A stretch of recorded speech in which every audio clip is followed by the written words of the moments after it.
ChatGPT, the most popular AI chatbot in the world, will soon be expanding its mostly professional subscriber base into something far more personal, offering adult-only services to its subscribers. Verified adult users will be able to have erotic chats with a tech bot. The future versions of the bot will also behave more human-like, according to the company. The move marks a major shift for OpenAI, the company that created ChatGPT. Company policy has restricted sexual content in the past. But founder Sam Altman says the company is now ready to treat adult users like adults. Altman adds they are expanding safeguards to keep minors out and protections that would mitigate mental health risks. But some say this is all just a new take on the old adage of sex sells, and that Altman is trying to attract more paying subscribers for his revenue-strapped bot. Popular as it is, ChatGPT is still losing more money than it makes. So adding X-rated subscribers makes sense. But could this already be a saturated market? Research shows that there are 29 million active users of AI chatbots designed specifically for romantic or sexual bonding. So, is there room for ChatGPT? For more on all of this is Bryony Cole, who joins us. She's a researcher and expert on AI intimacy and companionship.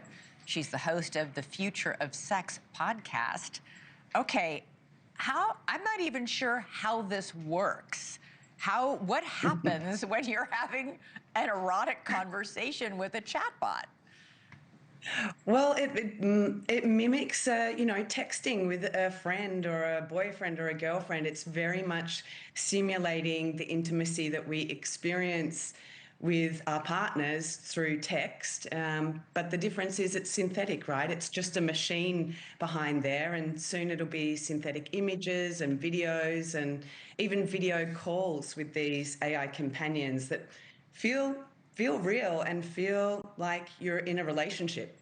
All right, Sam Altman says that they have safeguards in place to make sure that they're addressing mental health problems. Remember, there's been a spate of stories and headlines about AI psychosis, people, losing touch with reality because they're spending so much time bonding with an AI chatbot. Does anyone really think that they've solved the emotional and psychological problems from someone going down the chatbot rabbit hole?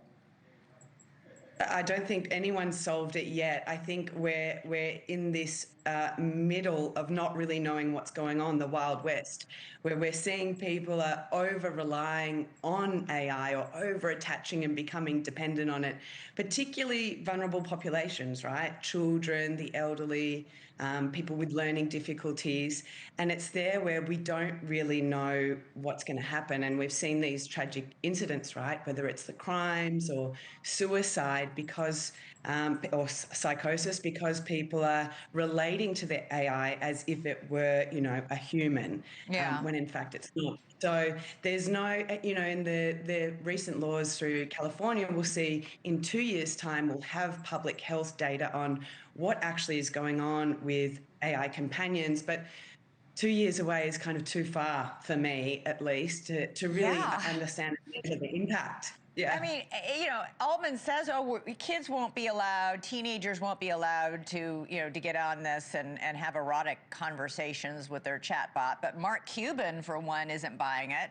Mark Cuban says this is going to backfire hard. No parent is going to trust that their kids are going to be age-gated from doing this. Yeah, it feels a bit like the toothpaste is out of the tube here. Like, sure, we can put these parental controls and age verification on it, and that's pretty much the best that they can do. But kids and teenagers they'll always find a way to work around and get